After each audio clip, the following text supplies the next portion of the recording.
when you look at my aquarium, which fish do you see at first? Obviously, it will probably be ghosts or RP. Am I right? They are big, orange, and white, and obviously flashy, and they are greeting you. But then, well, maybe you're going to see the gold barbs, which have pretty much the same coloration. You're also most likely going to see the Daniels, but oh, and also the curries, if you're lucky. Oh, look at them, both there. But the fish I want to talk about today is those little checkered barbs. So, why do I love them so much? I mean, they are not as active and really just displayful as the Danios. They're not as colorful as their cousins, the gold barbs. They are certainly not as better digger of the gravel as the curries. By the way, yeah, I know I should get some sand instead of gravel, but as you can see, it is really smooth gravel. Never had any problem with the curries hurting themselves. But yeah, and obviously they don't have the same personality as Ghost and RP.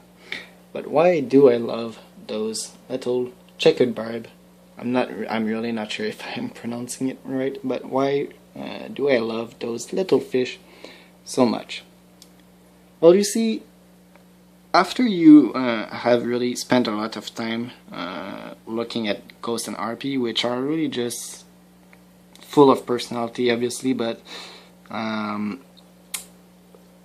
displaying interesting behaviors. Some people can say yes. I'm one of those people, obviously, but goldfish are always goldfish. Really, not a lot of unusual things. And then you look at the Daniels, always chasing themselves, always playing an eternal game of tag. And then you look at the gold barbs, always kind of plotting in the dark corner of the aquarium. So all those fish are really flashy, really displaying a lot of great colors, a lot of great personality. But why is my attention always driven by the only fish that I don't see right now? Where are they? Oh, there you go. Why am I always looking at those little checkered barbs? Well, even if they have dual coloration, especially since those two are actually females, and even if they really don't swim as fast and attract as much attention as the Daniels and everything, they are goddamn interesting to watch. They kind of create another dimension in your aquarium. So you're used to the goldfish being super friendly, swimming directly at your face. You're used at the tag playing Daniels. You're used at the gold barbs, kind of plotting all around. But you're not used to the checkered barbs. Checkered barbs are quite amazing and quite underestimate fish. And they are super intelligent. I mean, they literally just know how to avoid the goldfish, while all the other fish pretty much could get eat at any moment. The checkered barbs are really smart. Look at him. He's literally using the decor at his advantage. The Daniels, they will always rely on their speed. The gold barbs, well, they get too big to get eat, so they rely on that.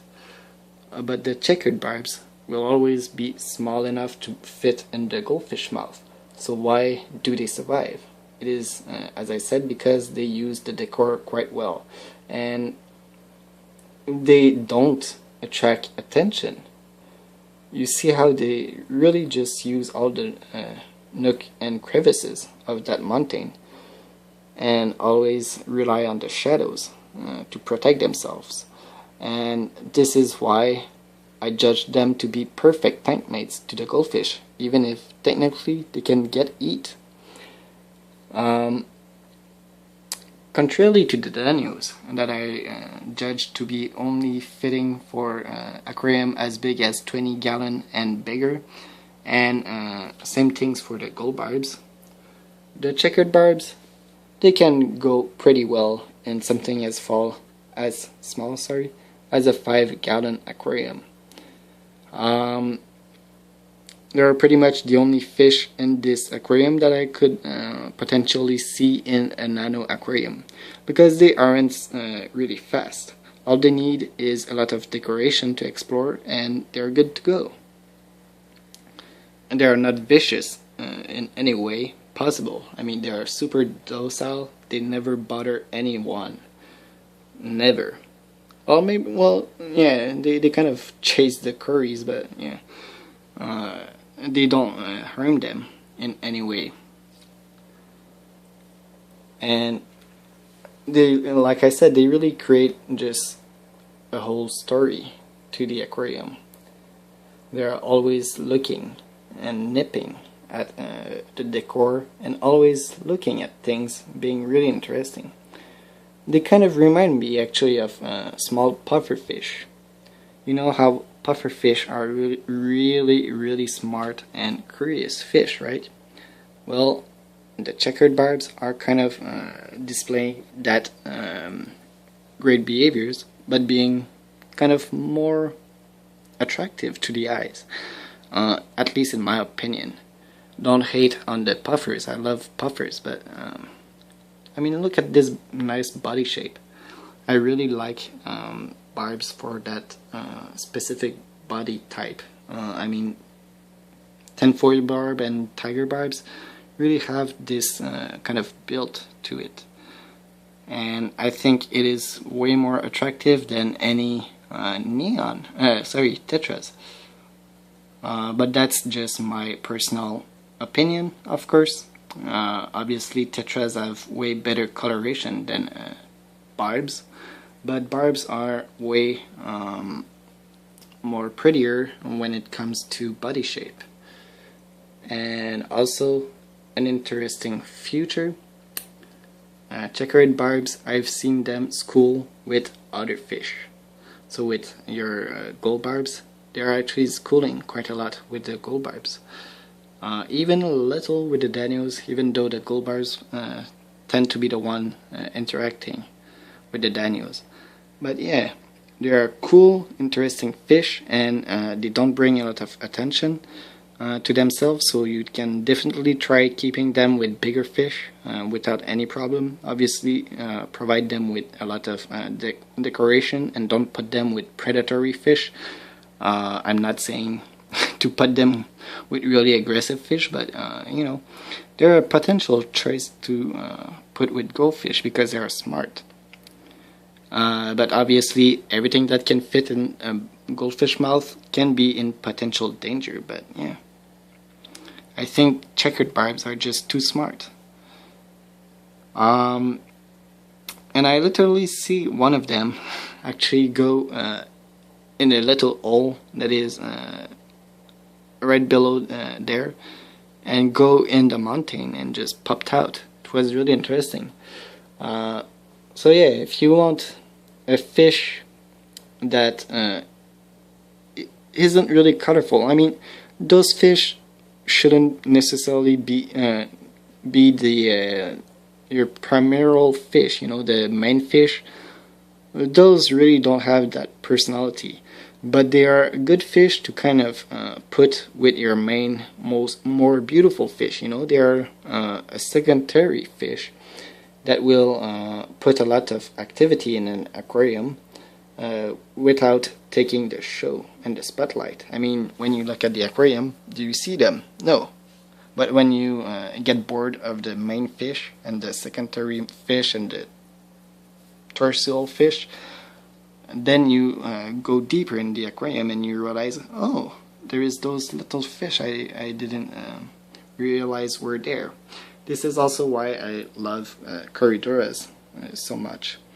they kind of have the same purpose to me, and it is to simply just create some life where you didn't see.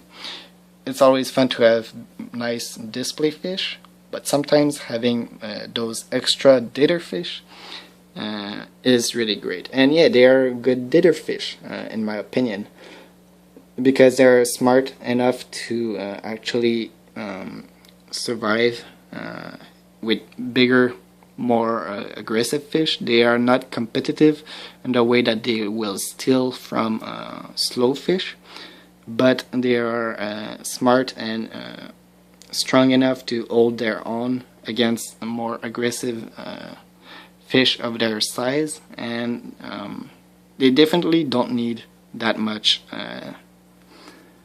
food and attention. They really just are small independent fish that will bring a lot of joy and a lot of interesting behaviors in your aquarium.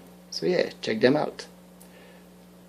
If you like barbs as much as I do, and if you want to see a little bit more of those special fish or another fish in my aquarium, for example, more videos of danios, more videos of my goldfish, more videos of corridoras, more videos of even my really strange yet friendly Siamese algae eater, please let me know and I will make sure to do videos on this. So thanks a lot everyone for watching. I hope you enjoyed that video of Oranda Power.